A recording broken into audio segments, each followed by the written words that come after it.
Do you have the kind of mindset that constantly propels you to move on to the next thing? This week I got some great news. I received a letter via courier from Penguin, my publisher, and it said, "Congratulations to you, Own Your Industry is going into another print run." Now, Own Your Industry was the first book I wrote with Penguin back in 2014, and since then we've done some 7, it's about to be 8 different titles, but I'm delighted to see that that one is still going and will be refreshed and will be out in the stores once again. That was my original book on expert positioning, and in one of the chapters I quote Stephen King. Stephen King takes a subtle jibe at other authors, people like Thomas Harris, the author of the Hannibal Lecter series, and says things like, "Your books are brilliant, why does it take you 7 years to bring out the next one?" And he's right. Think about this in Stephen King terms, and I actually tell the story in Own Your Industry.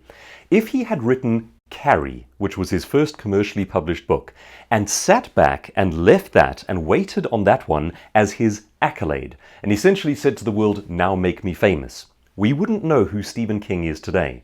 But he didn't do that. He immediately went on to Salem's Lot, and on to the next thing, and on to the next thing.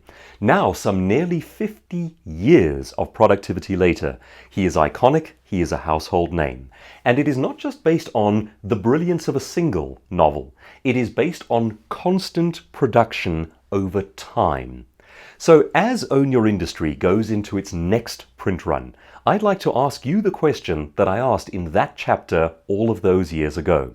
What was your brilliant moment? What was your Carrie? The thing that gave you the most momentum, the most leverage, the thing that got you the most splash and made you known for what you do. When will you do it again? It is insufficient to write Carrie in the 1970s and then sit back and relax. You have to move on to your Salem's Lot, and after that, on to the next one, and the next, and the next. Over the novels, over the instances of production, over the brilliant moments, and over the decades, your name does become iconic. But only if you're consistent. Only if you have a fertile mind. Only if you have that mindset that rigorously says, "I must move on to the next thing." Keep that up, and you could own your industry.